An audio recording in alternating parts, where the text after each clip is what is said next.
Banyak di antara kita mungkin pernah menggunakan public transportation, khususnya kereta atau MRT atau subway.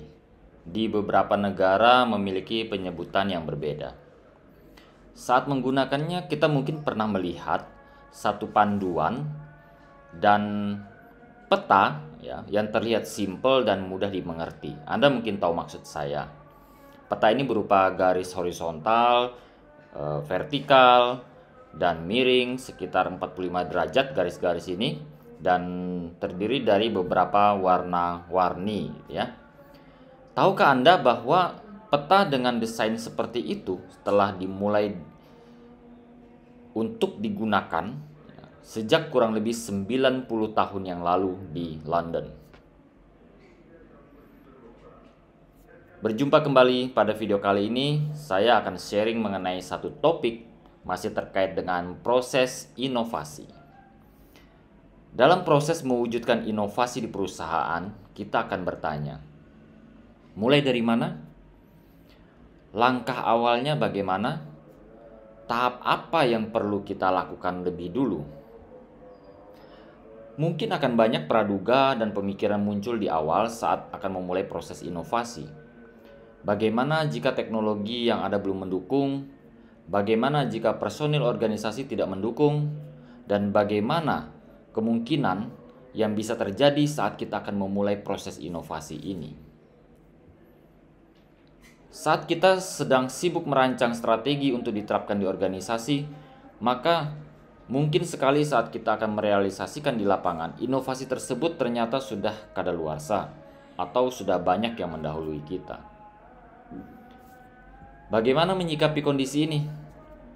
Ada dua pendekatan yang biasa digunakan dalam penerapan proses inovasi di organisasi.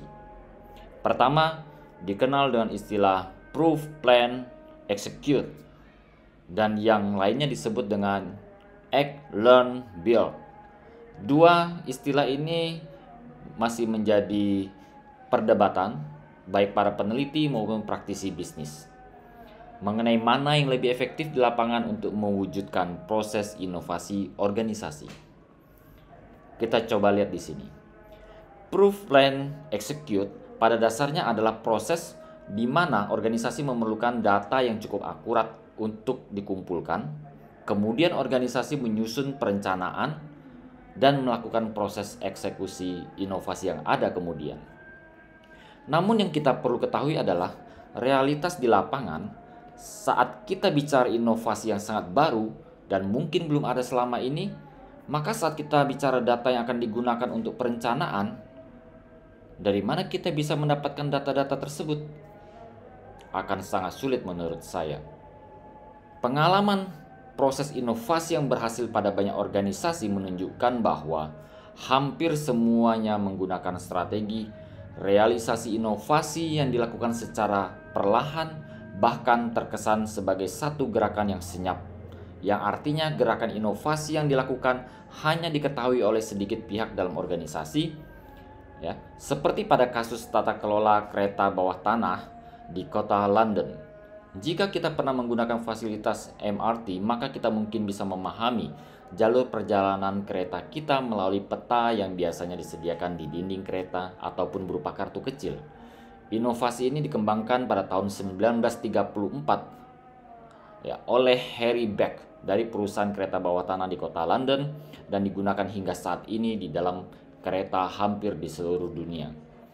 Proses inovasi dari contoh di atas menunjukkan bagaimana inovasi dilaksanakan secara senyap dan memberikan dampak luar biasa di perusahaan tersebut. Pendekatan yang digunakan oleh perusahaan kereta bawah tanah London ini lebih dikenal dengan pendekatan yang kita sebut di awal tadi dengan act, learn, build. Pendekatan act, learn, build memungkinkan organisasi melakukan proses inovasi dengan lebih halus dan bertahap.